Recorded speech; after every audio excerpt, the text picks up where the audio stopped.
Hello, everybody, and welcome to the Consistently Good podcast. I'm Jeff Cunningham, your host, and today I'm excited about this one because it's going to be a lot of fun, but I think it's also going to be really insightful. We're going to be talking about fact or fiction, commonly held beliefs in running and in the endurance space. We hear a lot of things tossed about, a lot of commonly held beliefs, axioms, truisms that sort of have been perpetuated over the years. Over time, many of them have been debunked, some of them have not, or some of them still linger sort of in the minds of people who are engaged in the process of trying to get fitter, running a lot, engaging in endurance sports in general. I'm going to discuss sort of the genesis of a lot of these beliefs, why they were so commonly held, are they still true, or have they been debunked? We're going to get into a lot of sort of the evolution of the sport, a lot of the evolution of the science. A lot of it is going to be science-based opinions that have either been buttressed by current science or dispensed with by changes in sort of the scientific landscape when we start analyzing things like arthritis. We start analyzing things like dehydration. We start looking at whether or not a certain percentage of the composition of our training should be one way or another. I'm going to dig through a whole bunch of commonly held ones and sort of discuss each one. We're going to get some good laughs along the way, but we're also, I think, going to put a lot of people's minds at ease about things that sort of dog the endurance space and dog the running industry as a whole. One of the things that we often hear when we start looking at, okay, I'm a distance runner, and how is this negatively impacting me or not impacting me, is the whole idea that we have to have a perfect percentage of our training or somehow we're doing it wrong. And what I'm referencing is something that's often referred to as the 80-20 rule. Now, I'm going to go ahead and tell you that as a general sort of guide, as a general way of going about structuring our training, it's a pretty good idea. But we don't need to be so adherent to these types of ratios, the 80-20 ratio, meaning 80% of your running needs to be super, super easy, right? And then 20% of it needs to be fast.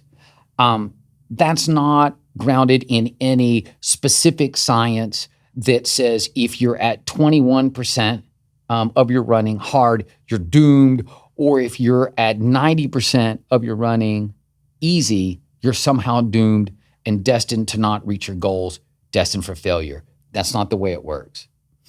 The bulk of your running does need to be easy. And when we say easy, we mean conversational. When we say easy, we mean something that we all tend to describe as zone 2 training, or training where your heart rate is typically down in the 130s, maybe in the 140s, even down into the 120s, okay? And what we know is that if the bulk of your training is easy and then a much smaller segment of your training is hard, that is the most effective way to gain fitness. The reason why the 80-20 rule exists is that there has been some really, really good science to support that less hard training and a little bit of really fast training does go a long way. But let's look at it in the context of your volume, right? If you're running, say, 10 miles a week, then 20% of that would be 2 miles, would be fast. Well, in that context, because you're not doing a ton of volume, you might run 3 miles hard, and that might be 30%, right? So you might have a 70-30 ratio on your training. That's still acceptable. But let's say you're running 100 miles a week, like some of my athletes actually do.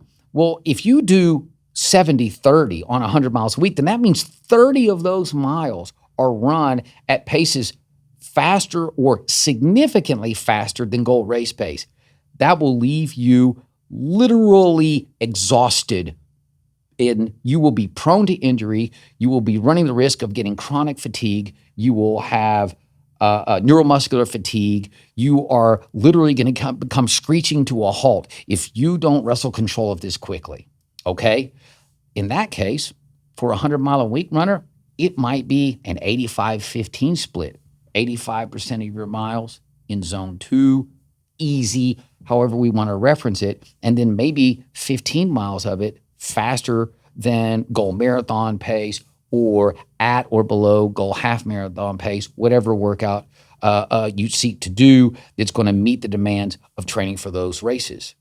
Frankly, you might be 90-10, right? I mean, you might go out and run 90 easy miles, and then we might do, 10 miles of lactate threshold work and critical velocity work on a Wednesday morning. And then that week, we might just go and run an easy 20 miles in zone 2 for your long run on the weekend. So the 80-20 rule is not a rule. The 80-20 rule is actually just a guide that emphasizes the need to have the bulk of your training easy, okay, and then a much smaller percentage of it fast. And a lot of it needs to be contingent on your volume, where you are in your training cycle. Are you 12 weeks before the race, or are you 2 weeks before your race? How hot is it?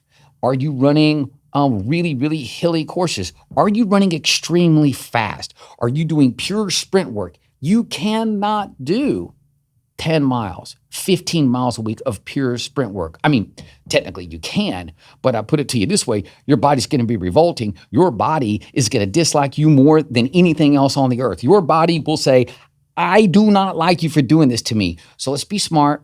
The 80-20 rule is a guide, but you don't need to be so adherent to it that you lose sight of the fact that you're trying to get fitter, and you need to do what makes the most sense for your fitness and your resilience regarding injury, etc. One of the other things that we see is the 10% rule.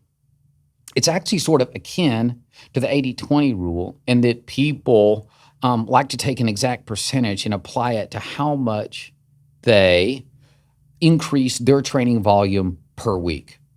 A generally accepted rule is that you should not increase your volume by more than 10% in a single week. The corollary to that is that people think that you should increase your volume by 10% each week. Neither of those is necessarily true, okay? The 10% rule, once again, is a lot like the 80-20 rule in that it is a guide to try to keep you within the boundaries of reason and keep you safe. It's like when you go to the bowling alley and you put the bumpers up, right, so that your ball doesn't go into the gutter. They're basically trying to keep you from going into the gutter. And so people have come up with these isms and these axioms and these truisms to try to keep the ball in the lane. Here's what I have to say about that. I'm not a big fan of 10%. I'm kind of a fan of 5 to 8% a week. But even then, that comes with a whole bunch of what ifs and a whole bunch of contingencies. Okay, so let's say that you're running 10 miles a week. Once again, 10% is 1 mile. In that particular instance, I think you would be perfectly safe going up 20%. Maybe 30% the next week. Go run 12 miles the next week instead of 10. The load on your system, the load on your legs, the drain on your aerobic system is not going to be significantly different running 12 miles a week from running 10. Okay. And in fact, it might be an exercise in the ridiculousness, right? To try to go up 10% off of 8 miles. So what do? You're going to add 0.8 of a mile in a week. So let's be thinking about this in terms of what makes the most sense. What's prudent? What's responsible? What if you're coming back from injury? Think about it. Or what if you are coming off of a hard race? I've been known to give people 8 days completely off, right? After a marathon. Well, you're going to have a 200, 300, 1,000% increase, perhaps in your volume from maybe the first week back to the second week back. And that doesn't necessarily mean you're doing anything irresponsible. You might run a total of 15 miles, maybe in the second week after a marathon. Well, I mean, if you were running 80, 90 miles a week, right, prior to the marathon, it's probably pretty safe to go from 15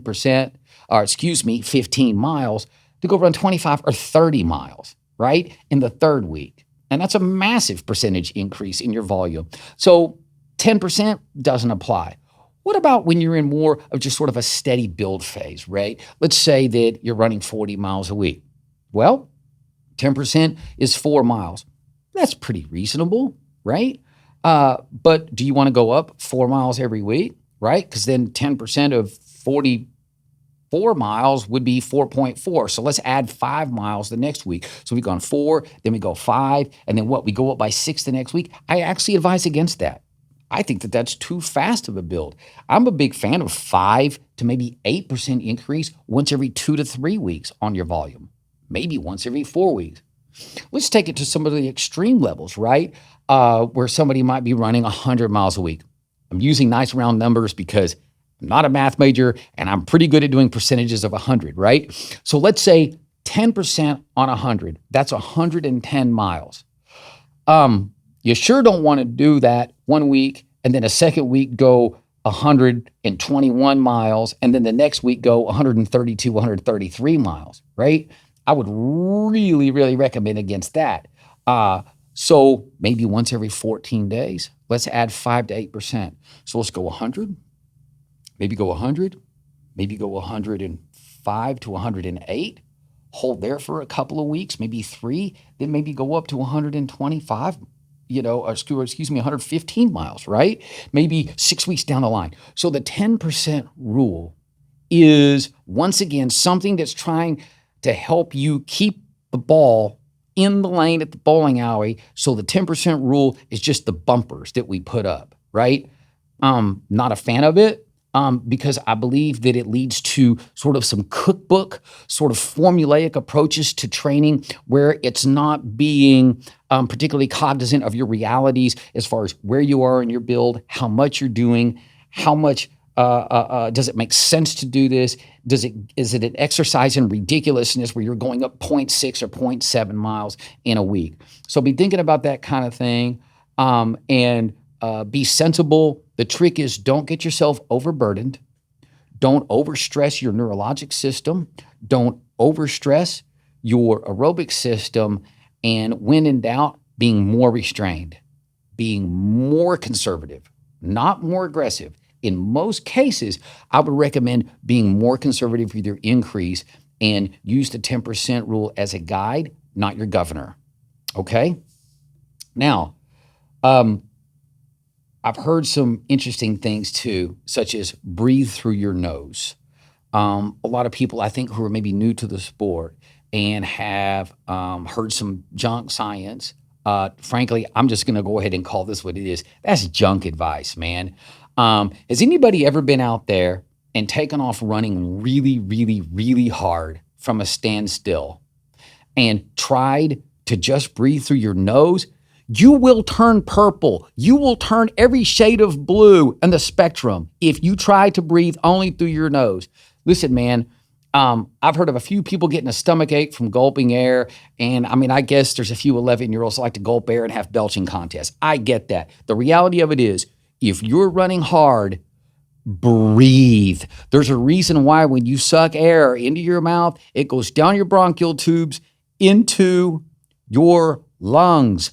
Breathe, people. So we're not birds.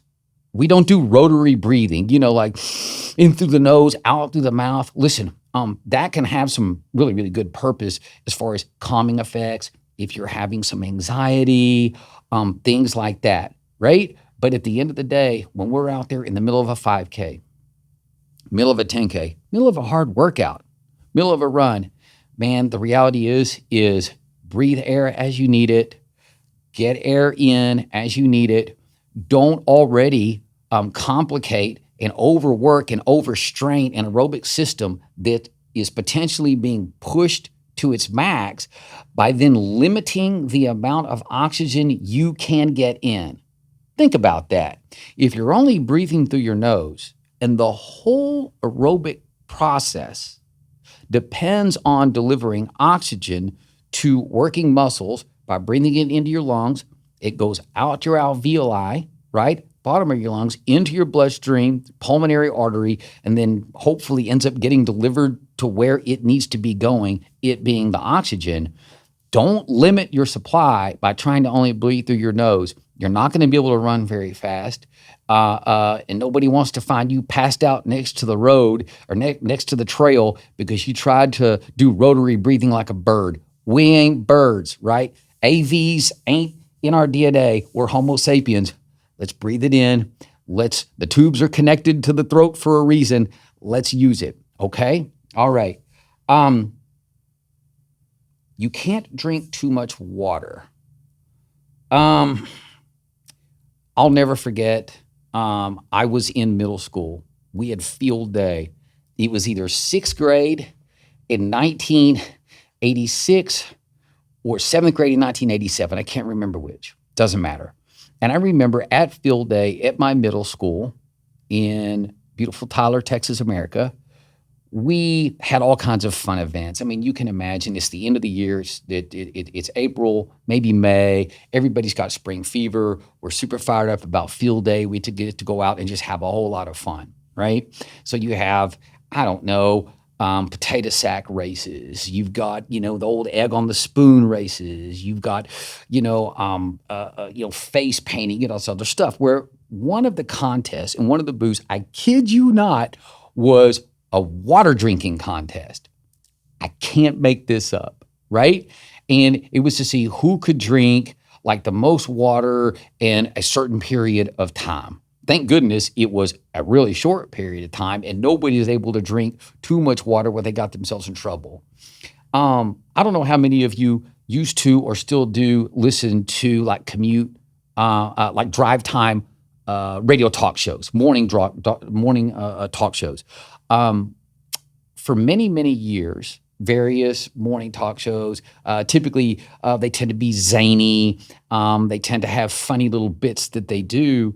And sometimes these morning drive time shows would have like water drinking contests. There's one famous case, if I'm recollecting correctly, where somebody passed away from drinking too much water. Now, keep in mind that the theory back in the day was that you can't drink too much water. Then, of course, you have the opposite, where famously Paul Bear Bryant took the Texas A&M football team out to Junction, Texas, and actually deprived them of water in the famous book called The Junction Boys, right? But in a lot of cases, people always operated under the assumption that you can't overhydrate, that because so much of the percentage of our body is actually comprised of water. I mean, hell, more than half of the Earth's surface is covered by water, that you can't overhydrate, that it's an impossibility. All you're going to do is go to the restroom a lot. We know this to be false. It is potentially catastrophically dangerous to chug a ton of water, and it can lead to death. Or at the very least, to some severe health complications that can require hospitalization, brain damage, etc. Why? Well, too much of it is dangerous because you can actually suffer from what's commonly referred to as water intoxication, right? And if only it was intoxicating in all the good ways, I kid. But hyponatremia is what the actual scientific term it is. And hyponatremia actually comes in three different forms. You can have volemic natremia. You can have euvolemic hyponatremia, and then you can have hypovolemic hypernatremia. And where this occurs is the flushing of sodium out of our system, okay? And what happens is your blood basically has a certain homeostasis it likes to sort of quote unquote stay at, okay? We have blood plasma. I'm sure that we've all heard of blood plasma. That's the clear fluid in our blood, okay? And then you have red blood cells, right? And the components that make the blood red and more viscous, thicker, right? Well, what happens when you chug a ton of water is that it can actually dangerously thin out your blood, where the percentage of the actual water content of your blood gets so high that you can actually get incredibly ill. You can have water intoxication, and it can cause brain damage and even death if all you drink is chug a bunch of water. Years ago at the Chicago Marathon, it was horrific weather. And I mean even worse in 2021. And we thought 2021 was terrible. I want to say it was 71, 72 degrees at the start of Chicago 2021. Well, a decade or more prior to that, my recollection was it was 75 to 80 degrees at the start. And they actually had to cut the race off and actually end the race for a certain percentage of people because it became so dangerous. Well, what happened was, and not necessarily in the faster runners, because with faster runners, they tended to finish more quickly. They were running faster, so their ability to consume as much fluid was actually limited. But it was the runners who were running modest paces, right? Not even necessarily slow or bad paces, but runners who were running at slower paces, so they were both in need of and able to consume tons more fluids. There was some major medical emergencies. I want to say there was at least a death, maybe multiple, but at least a death through no fault necessarily of anybody's, other than it was hot, right? And people consumed a ton of water and became hyponatremic by flushing all the sodium and electrolytes out of their quote unquote system. And they became and water intoxicated and suffered from hyponatremia. Now, you have three kinds of hyponatremia, right? Now, hypovolemic, hyponatremia, volemic meaning volume, right? The volume of your blood is where you have a low volume of fluid and low volume of sodium, okay? So hypo, once again, I'm going to go back to my high school biology days, and we remember that hypo, right, means low, so it's the opposite of like big like a hippo. That's the way we learned it when I was in Biology 1 in Carolyn Schofield's biology class, right? So hypovolemic means that your volume is low, both water and sodium. That's no bueno. That is very, very typical of what we refer to as sort of generic dehydration in many ways, right?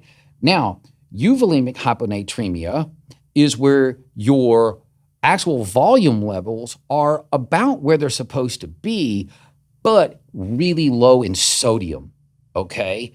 That's bad because even though your volume looks okay, your blood pressure might actually be okay-ish, you're really, really low in electrolytes, and that's not good at all, because if you're drinking too much water or too many low sodium fluids, not just water, but low sodium fluids, low electrolyte fluids, you can still get that. And then you have hypervolemic hyponatremia. There's a lot of hypers and hypos here, okay? That is high fluid volume. In other words, tons and tons and tons of fluids, where your fluid volume is up such that it dilutes your sodium, it dilutes your electrolytes, okay? And so your ratios are way off as far as volume of sodium and electrolytes to total fluid volume, and then that can cause massive problems. You see this a lot, water drinking contests, things like that, okay? So here's one thing that we always heard, and I think just about every young guy starting in two-a-days, going out there in August, two-a-days in football, a lot of the theory was if you're peeing clear, that means you are well hydrated. My answer to that is maybe, but actually probably not. Okay? If you are excreting almost completely clear, I mean crystal clear urine, that means that there are no sodium and no electrolytes in that. And you're saying, well, Jeff, that's great. That means it's staying in you and that all you're getting rid of is excess water. Well, that's not really how it works, right? If your electrolyte levels are topped off in a way where you have a healthy balance, your urine should be a light yellow, okay? Which means that you're topped off in a way that's really perfectly healthy. And then what happens is then your body will be excreting fluids that are roughly in similar ratios to your hydration internally, okay? So peeing clear might mean that you're overdoing it on low sodium, low electrolyte fluids, or overdoing it on water, and you need to get some salt, you need to get some electrolytes in to try to get your hydration actually optimal, and then you will actually see urine that's actually a kind of a light yellow. Now, super, super dark urine, that can be a host of opposite health issues that could be beyond the purview of this conversation, right?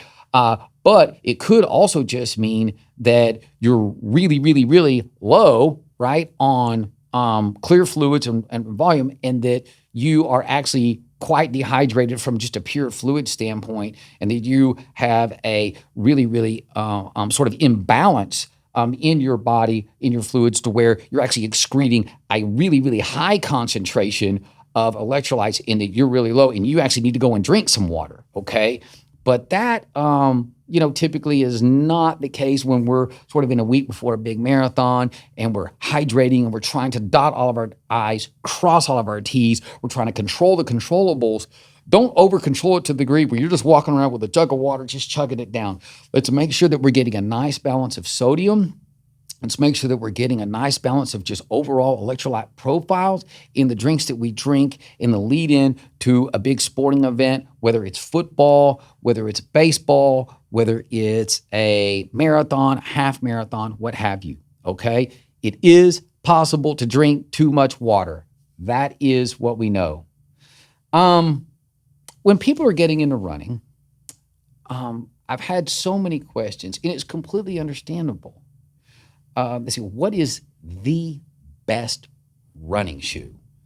And we get that a lot. And I'm sure a lot of you who are watching this or listening to this have either wondered what the best running shoe is or have had somebody ask you, what is the best running shoe? The answer is, it depends, and there really isn't one. Listen, all the major shoe manufacturers make really, really good products, whether it's Nike, whether it's Brooks, whether it's Hoka, whether it's Adidas, Saucony, Brooks, you name it. They make really, really good products. You see runners at the front of major international races, winning Olympic gold medals, placing top 10 in major international marathons, whether it's Berlin, whether it's New York, and they wear all manner of footwear, whether it's Puma, Altra, Adidas, Nike. The answer is, it depends on the runner. Are you 6'4", 300 pounds, or are you 5'4", 113 pounds, right? Every runner has different needs. Every runner has different physiology. You have heel strikers, right? You have toe strikers, midfoot strikers. You have people who supinate. You have people who pronate. You have people who run 100 miles a week. You have some people who run 10 miles a week. They may not need as durable of a shoe. They may not need to go out and spend $200 on a pair of shoes if they're jogging for their personal health 10, 12, 13 miles a week. So the answer is, go to somebody knowledgeable, typically a boutique running store. Usually there's staff there who are incredibly knowledgeable about runners' needs, about the running industry and the products that they sell out of their store, and they will typically get you fitted with the shoe that's right for you.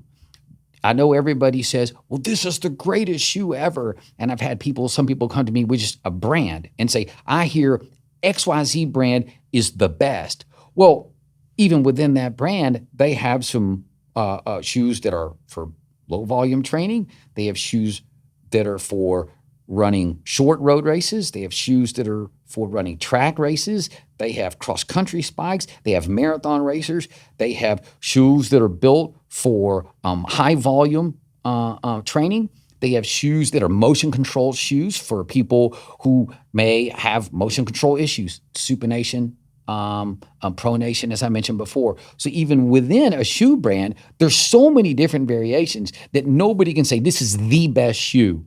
You go, you try on several pairs, you're going to get outfitted with a pair of shoes that typically works well for you. Another sort of sub-myth to this that I think actually was a thing in the 60s, 70s, and 80s is breaking shoes in. We're at the point now where they manufacture the shoes to be worn pretty much right off the shelf. Now, I don't recommend going and buying a pair of racing shoes at the expo the day before the marathon and then showing up and running in a pair of shoes in a big race that you've never worn before. I don't recommend that, because what happens if you don't like them?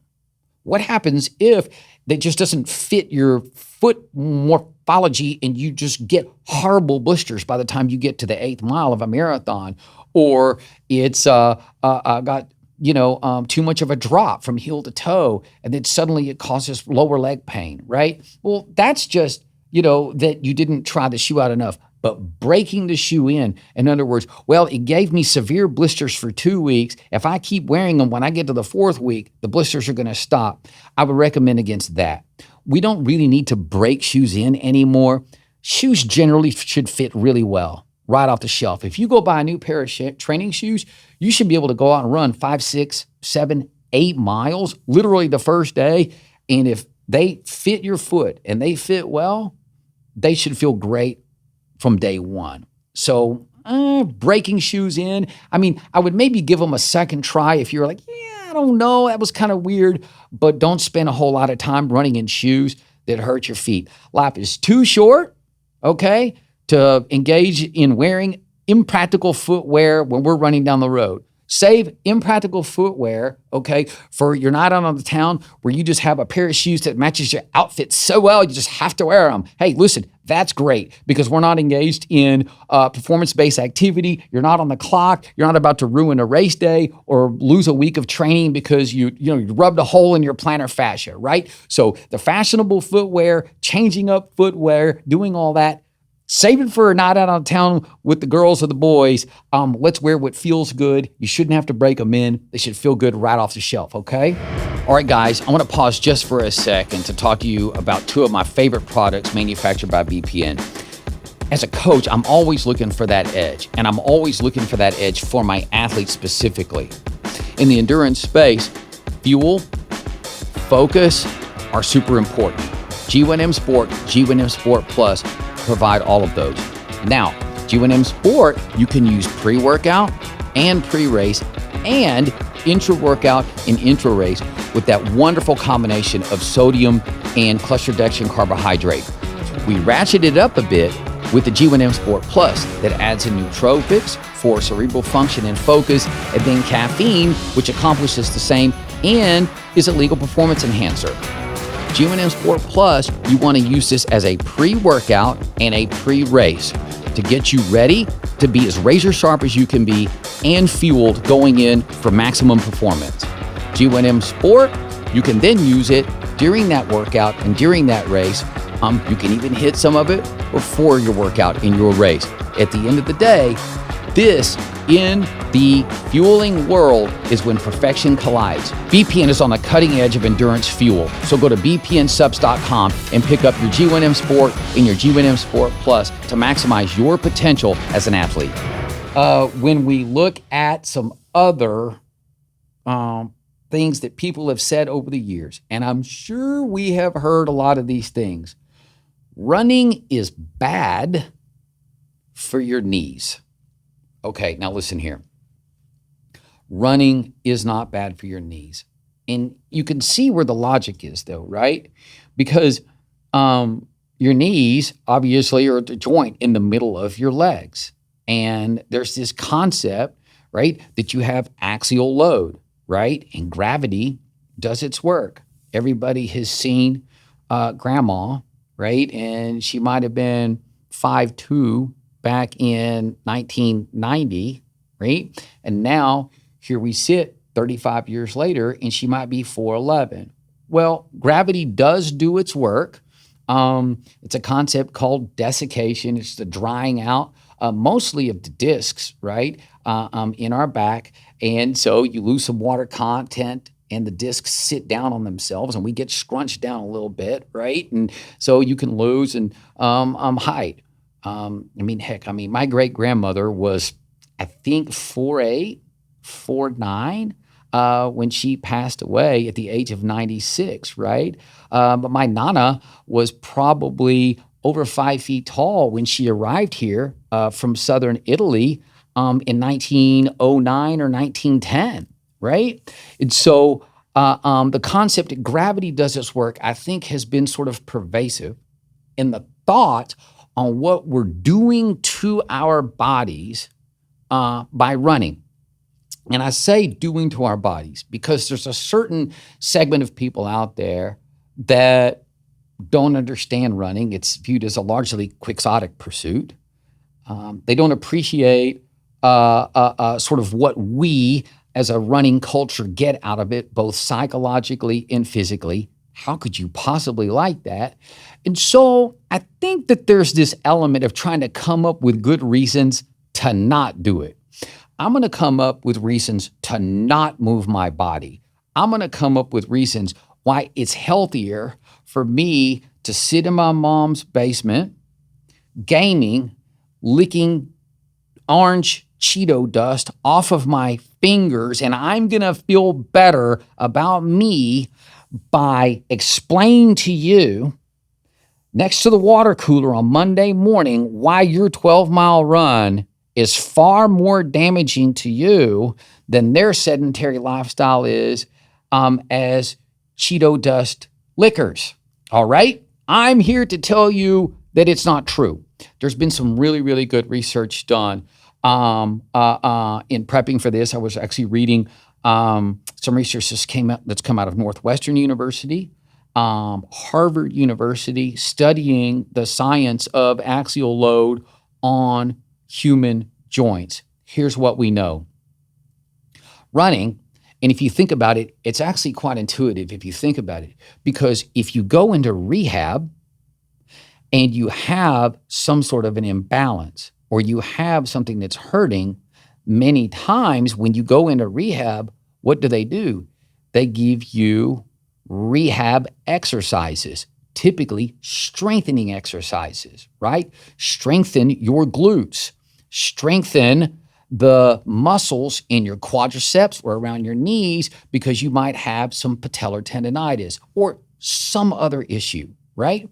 Well, what we know is that running a lot or even a little, running strengthens the muscles that surround the knee, that are around the knee in sort of the lower quadriceps area and then around the bottom of the knee. And then what we know is that it actually buffers the knee against injury. Studies have shown that running actually reduces the risk of osteoarthritis. There not only is no causative long-term impact over large populations for osteoarthritis from running, but we know that running actually is largely preventative when it comes to early onset osteoarthritis. When you strengthen the muscles around a joint, we know that it can actually buffer the joint against injury. It can actually almost splint the joint, and it can actually provide sort of scaffolding around the joint that will actually help strengthen the entire area to the degree that it reduces the risk of actual injuries to the joint itself, the joint capsule itself.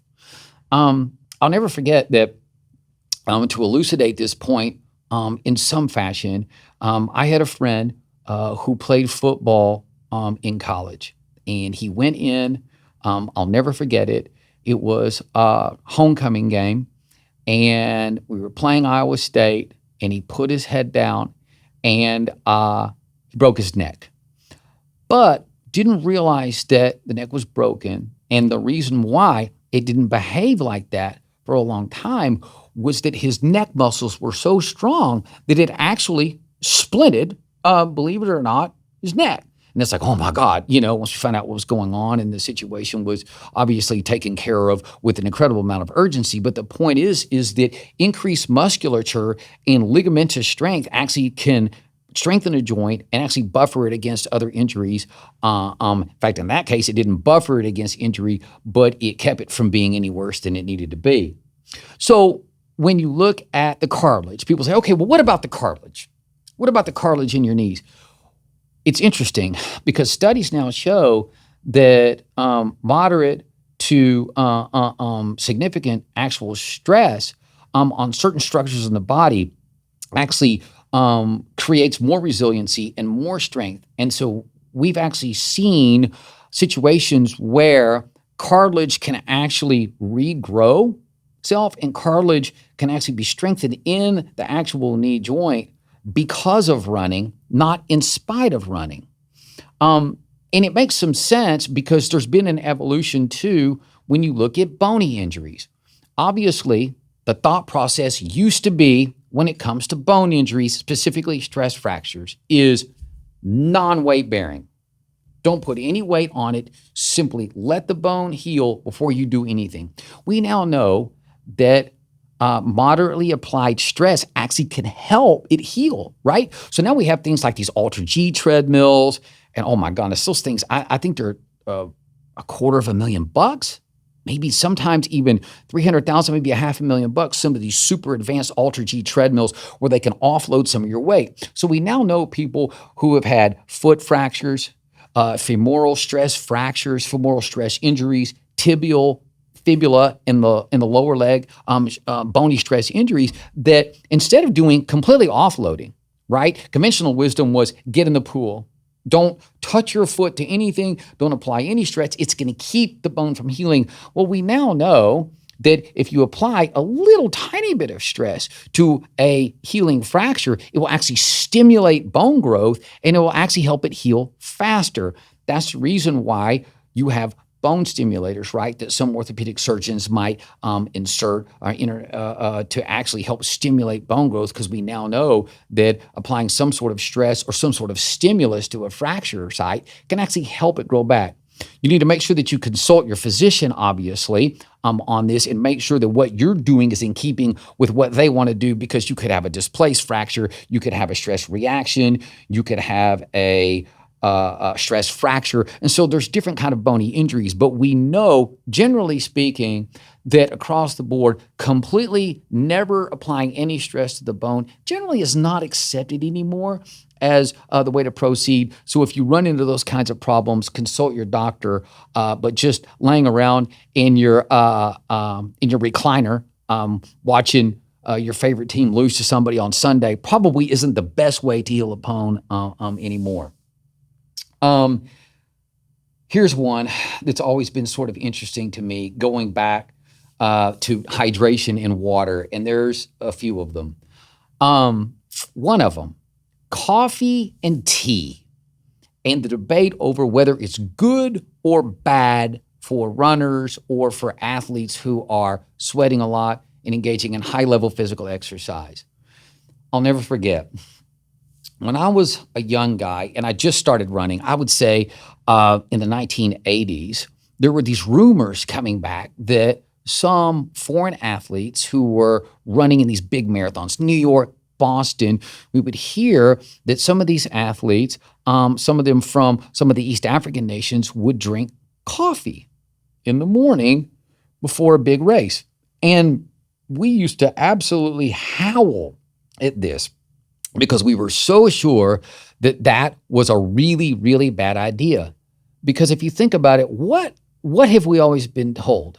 That there's two major things, right? Other than like drugs that you can take, like hydrochlorothiazide, things like that. But two things that we ingest that are typically diuretics: Alcohol, caffeine. Stay away from them, we were told.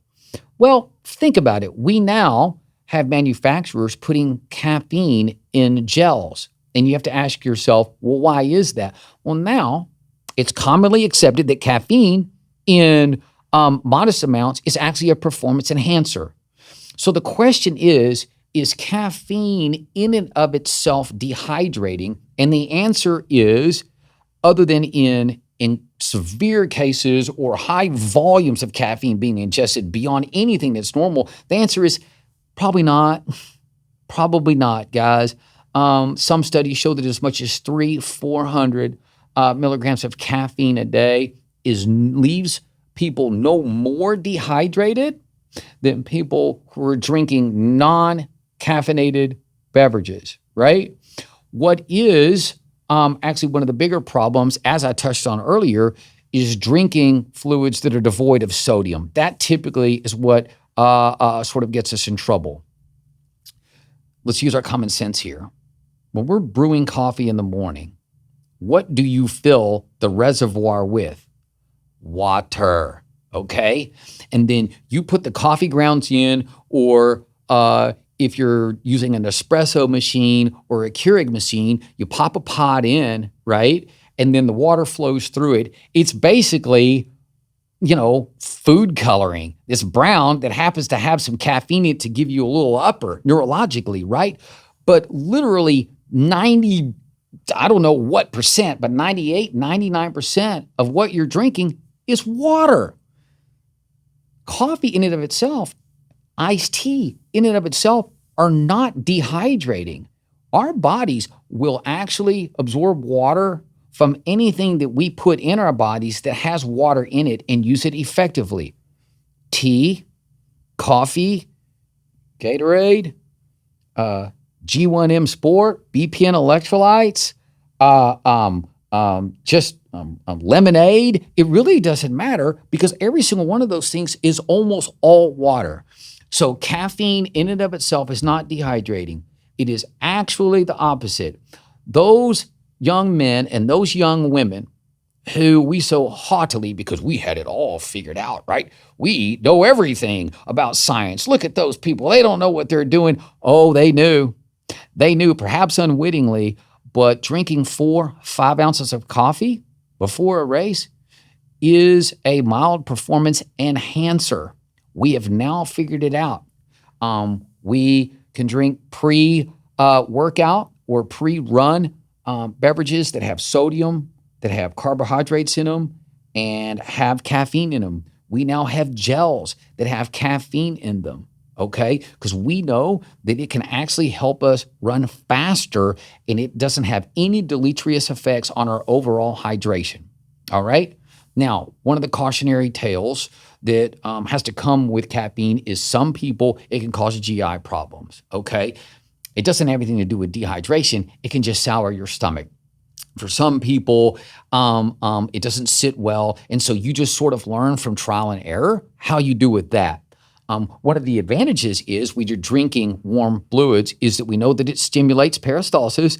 And so I think probably the second biggest fear for any marathoner when they wake up in the morning is not being able to go to the bathroom. Their biggest fear is having just an absolutely horrific race and not hitting their goal. But the second biggest fear for any marathoner is not being able to go to the bathroom before they leave the hotel. Warm fluids can actually get that done. So a little bit of hot tea, a little bit of hot coffee in the morning with your breakfast and maybe some other electrolyte-laden fluids, go for it, man. There's really no science that would support that it's a bad idea unless you have some individual health concerns that would prevent you from being able to use caffeine. I've heard this, and I grew up in East Texas, and I love my people. I'm not sure where this came from, but I heard this for the first time at the Tyler Cross Country Invitational. My buddy, I was injured that day and I couldn't run. It was fall of 1991. I'll never forget it. I had a hip flexor problem, so I was out that day. It was really, really hot, and he suffered from heat exhaustion and actually collapsed as he was coming into the finish line. cross country meet. And somebody started trying to put ice on the back of his neck, put cold water on his head, and some guy runs in and says, no, no, no, pour hot water on him. It's going to help revive him faster. And I thought to myself, that seems odd, but okay. And there have been people that have told me that after that, and I've heard that this notion prevails in some circles, and I'm here to tell you, no, the studies are very, very good that cool water or cold water, right, either dumping it on your head, back your neck, or even actually submerging you in cool water can bring your core body temperature down really fast, obviously faster than hot water. So no, if somebody is suffering from heat exhaustion or heat stroke, use cool water, dump it over their head, get it on their skin, cool their bodies down. Do not use warm or hot water, okay? The other thing that I've heard, which is sort of interesting to me, is warm water is more hydrating. It's not, okay? Room temperature water, warm water, slightly cool water are all hydrating. Our bodies will take the water and our bodies will absorb it, okay? There's a couple of advantages to hot water and a couple of advantages to cold water and cold beverages in general. Cold beverages empty from your stomach faster than warm beverages, many studies show, right? In other words, so if you're looking for like it to empty, so you don't have that sloshy sort of full feeling that often can be a little unsettling and can be uncomfortable. And sometimes you can hear it. You can hear it's a glurk, glurk, glurk, right? When you're running, cold beverages actually exit your stomach faster than warm beverages. And so I would generally recommend drinking cold or cool beverages just because there's some studies show that your stomach will empty faster, and that's good. Also, it's just the cooling effect that we feel when it's really warm and it's really hot and we're super thirsty. Cold water, cold sports drinks just taste better, and then they actually just feel better. Just that feeling of just cold fluids going down, our throat into our stomach just feels good, right? And so there's some definite advantages to that. The warm fluids, I actually touched on it when I was talking about caffeine, kind of help you get moving sometimes. And then also when it's super, super cold outside, warm beverages just feel good, like a nice hot cup of coffee, a nice hot cup of tea on a cold day outside feels good. But when it comes to actually warm water somehow being more hydrating, guys, water's water. And I would posit that if anything, you're better off drinking cold water or cool water because it will empty from your stomach faster, and physically, you're just going to feel a lot better in those respects, okay? High volume training gets you hurt.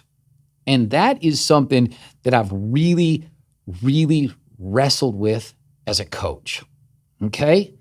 And here's the deal. It can, but not necessarily.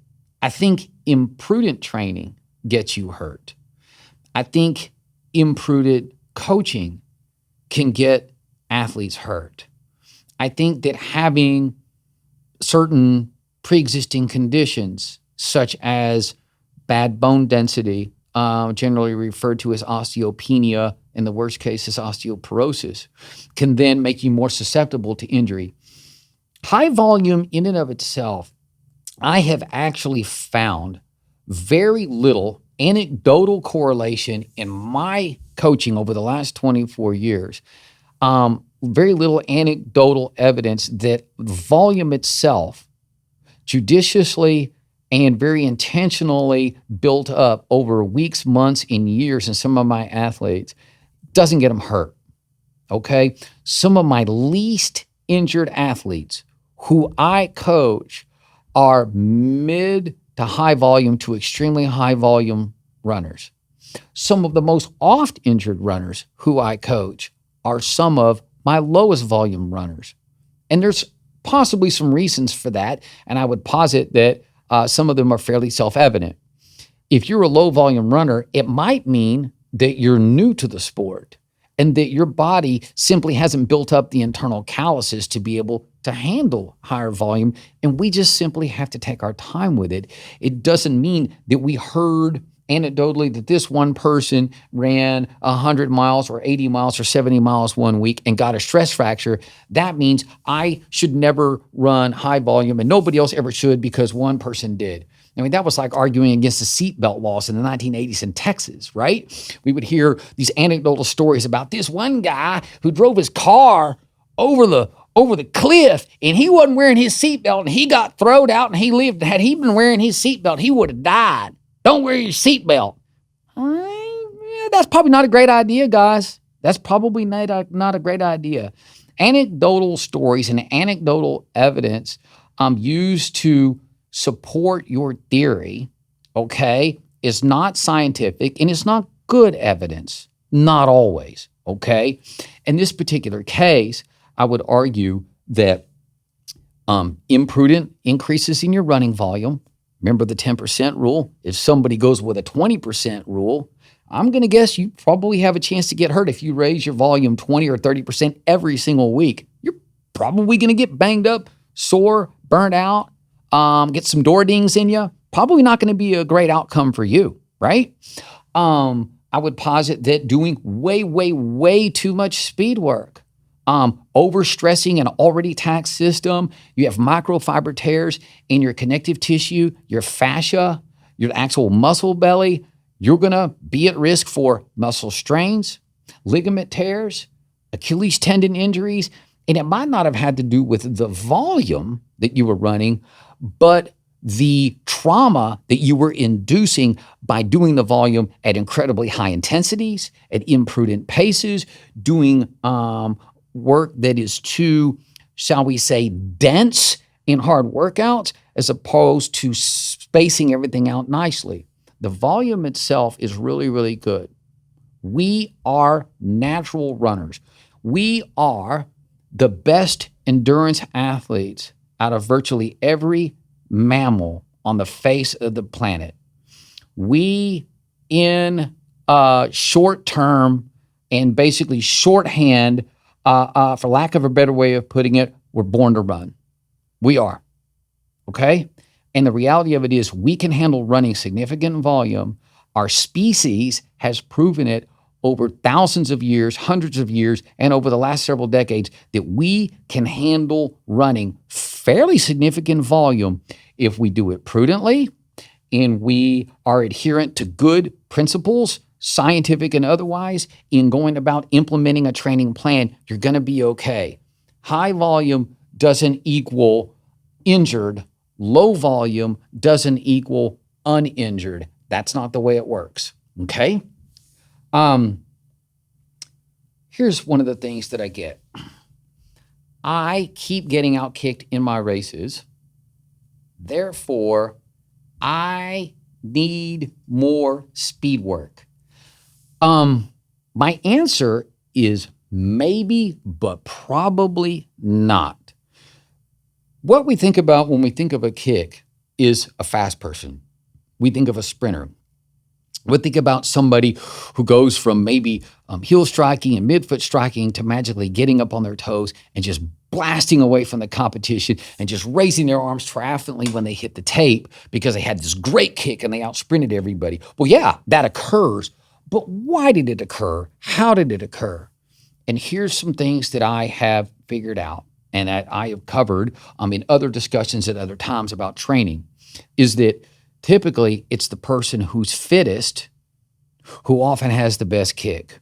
It's the person not only who is the fittest, but it's the person who raced strategically the most prudently, who raced within themselves and had a race plan that allowed them to be situated at the end of the race where they had, for lack of a better way of putting it, enough gas left in the tank to be able to just simply get to the finish line faster.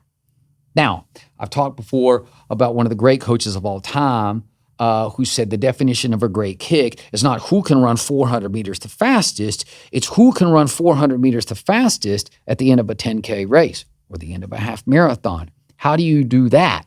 Typically, it's he who is in the best aerobic condition, who runs prudently, who goes lactic latest is going to be the one who outkicks everybody, even if this person's raw foot speed is not necessarily as good as the other runners in the race, right?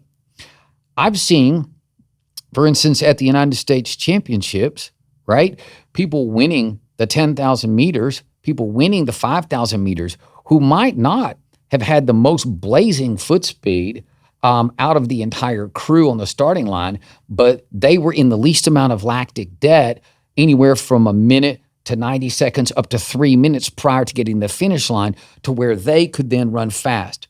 So sometimes the answer is yes, you do need more speed work. Just from a biomechanical, a neuromuscular standpoint, your body simply doesn't have those speed pathways built because you haven't done enough of the neuromuscular stimulus. So even though you weren't particularly tired, your brain says, go fast, and your legs couldn't go fast, right? I would say that that actually is in the minority of the number of cases where people, quote unquote, get out kicked.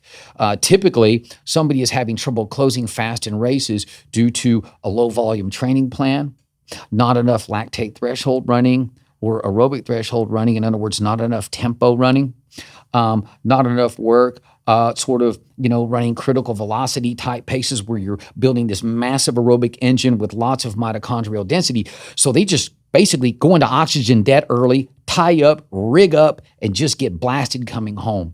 So discuss with your coaches, discuss with your mentors, your advisors, or just take a look at your own training plan if you're self-coached and ask yourself, am I dying at the end of these races? Am I not able to close hard because I lack foot speed? Or is it maybe some other things in my training that I can address? In the majority of the cases, I would say that the latter indeed is the case. Now, one of the last things that I want to talk about, because I get this so much, and it started, oh my gosh, way back in the early 2000s when I was coaching with my wife at St. Michael's Catholic Academy here in Austin, Texas, right? People would tell us things like, well, I'm not a runner. And I'm here to tell you, everybody is a runner. If you see a grocery cart being blown by the wind across a parking lot, and it's about to smash into somebody's car, you run over there and you grab it before it's going to hit the side of somebody's car and ding it up. You see your stroller, and heaven forbid your toddler's in it, and it starts rolling down the driveway. What are you going to do? You're going to sprint after the stroller and grab it and stop it. You're not going to say, I'm not a runner, I'm going to walk briskly after the stroller, or, sucks for them, I'm going to power walk to that grocery cart, and if I don't get there in time, oh, well, they're just going to have a dinged up Maserati. Nothing we can do about it. No, you're going to run, man. So here's the deal. You're all runners. And it's a matter of investing in yourself, investing in your journey, and investing in you being the best that you can be. As I said earlier in this discussion, we as Homo sapiens are some of the greatest runners on the face of the planet in what I will refer to as the animal kingdom. Oh, sure, your German Shepherd can outrun you for 100 yards. I guarantee you, you can outrun your German Shepherd in a marathon. I guarantee you, okay? And so don't say I'm not a runner, because you are a runner. And do not shortchange yourself. Do not look at other people who you perceive as faster than you somehow can just magically come out of the womb and they're just running. And people could just magically get out of their lazy boy recliner and go out and knock out, the firecracker 5K or the Thanksgiving, pumpkin pie 5-miler. No, we got to work for it, okay? You can work your way into being a more adept runner. But I want everybody to proceed with confidence, proceed with belief in yourself, and for the love of everything good and holy, please drink your coffee before going out for that run. I hope y'all have gotten something out of this. I had a lot of fun talking about this stuff. I'm sure that a whole lot of you can come up with a whole bunch of other isms and maybe some other truisms that you have proceeded into your running with that maybe I didn't address. I would actually love to hear about them. Feel free to blow my DMs up, and I'll probably get a good laugh out of some of them. And some of them I say, well, no, that's actually true. But as always, I hope you guys enjoyed it. I hope you guys got a lot out of this. I want everybody to go be good, but more importantly, I want everybody to go be consistently good. Coach out.